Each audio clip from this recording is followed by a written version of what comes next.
Well, hello there, ladies and gents. How's everybody doing? How's it going today? So, today we're talking about the newest sci-fi movie that Netflix put out called I Am Mother. Now, sci-fi in general, just as a genre, can be wildly imaginative, and so it can be kind of a touchy thing. And it can take you all sorts of different places, which means that it can be, on a bad day, it can give you an ungodly awful piece of shit like Battlefield Earth, but on the flip side, you get these fantastic movies like Blade Runner, Alien, Predator, Sunshine. In other words, sci-fi is essentially a box of chocolates given to you by Forrest Gump, because you really never know what you're gonna get. Now, having said all that, though, strap yourselves the fuck in, ladies and gentlemen, because this movie is awesome. I don't want to give too much away, but the basic overall plot of the movie is it's about a young girl who is born, bred, and raised by a robot because humanity has gone extinct. And in their little compound, they have all the supplies they need to survive. They even have embryos for future generations. But then all of a sudden, one day, this really nomadic character played by Hilary Swank kind of just stumbles her way onto their little outpost. And then from that point on, she just kind of stirs the pot, raises questions, and then the plot just kind of unfolds from there. And when I say the movie's awesome, I mean it's awesome to me. Not everybody might agree with me. This might not be everybody's cup of tea, but I didn't find too many things that I disliked about the movie. The only real negatives that I have is that at the kind of the beginning of the third act, a couple little aspects about the movie kind of unraveled and weren't like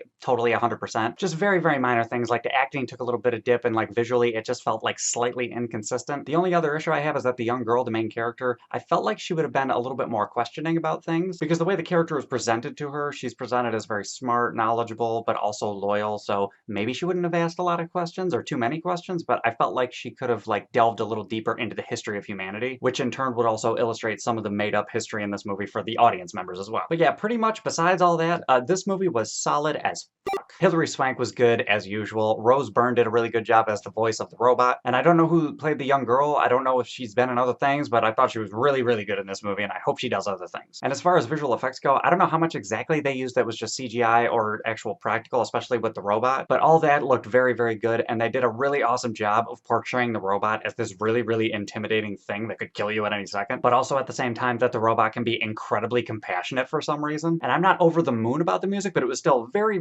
good, and it wasn't overpowering, which usually can happen. And I absolutely loved the ending of the movie because it gave you a sense of finality, but it also left a couple of very important questions for you to ask. And like a lot of other sci-fi, there's philosophical concepts that are raised multiple times throughout the movie. The two most notable ones were objectivity versus humanity and how those two things can tend to clash with one another, and also nature versus nurture to some extent. And after watching the movie once, I noticed three blatant references to other movies, not all of them sci-fi. And if you get those three references, it'll definitely enhance your enjoyment of the movie, because I know it did that for me. But yeah, really solid movie. I do have a few nitpicks about the third act, like I said before, but overall the movie did get a really good job of getting me interested in getting the ball rolling, so it had good foreplay. That being said, overall for a score out of 10, I think I'm gonna give it a solid 9.3. I was thoroughly shocked with how much I enjoyed this movie. Highly recommend the movie, obviously. But anyway, guys, those are my thoughts. What are your thoughts? Have you seen this movie? Have you even heard of it? Hop in the comments, let me know what's up. Other than that, if you like this review, give me a like, subscribe, all that other bullshit that makes the channel look good, and I will catch you guys next time.